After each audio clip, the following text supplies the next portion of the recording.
নমস্কার।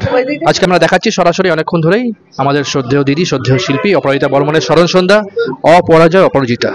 পর্দায় আছে, নামটা বলাই দরকার নেই, তার ছবিটাই যথেষ্ট। তবু বলছি দেবশ্রী দেবশ্রী থেকে জেনে নেব যে অপরাজিতা দিদির সম্পর্কে বা আজকের এই সন্ধ্যা সম্পর্কে কি বলছো।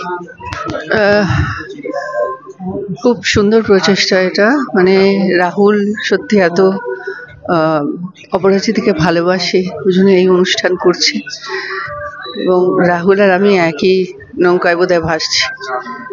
অপরাজিতা চলে গেল, আমার দিদিও চলে গেল জুলাই মাসে, তো সেই জন্যে মনটা আজ বড় খারাপ। যদিও বারবার বলেছে রাহুল আজ সেলিব্রেট করবো অপরাজিতাকে, তবুও মন মানছে না।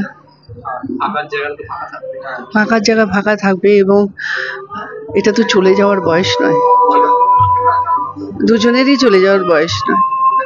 চলে গেল, জানি না ঈশ্বরের কি ইচ্ছে। তবে এইটুকুই বলতে পারি, যেখানে থাকুক ভালো থাকুক। এবং আমি বড় জন্ম বিশ্বাস করি, যেন খুব সুন্দর জন্ম হয়, ভালো পরিবারে তারা যেন আবার জন্ম নিয়ে সুখে শান্তিতে থাকতে পারে। Thank you.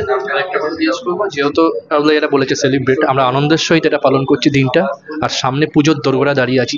তার থেকে বড় কথা দেবী পক্ষে অপরাজিতাদের সন্ধ্যা, এই নিয়ে কি এটা খুবই সুন্দর একটা মুহূর্তে করছে রাহুল, আমি সাধুবাদ জানাচ্ছি।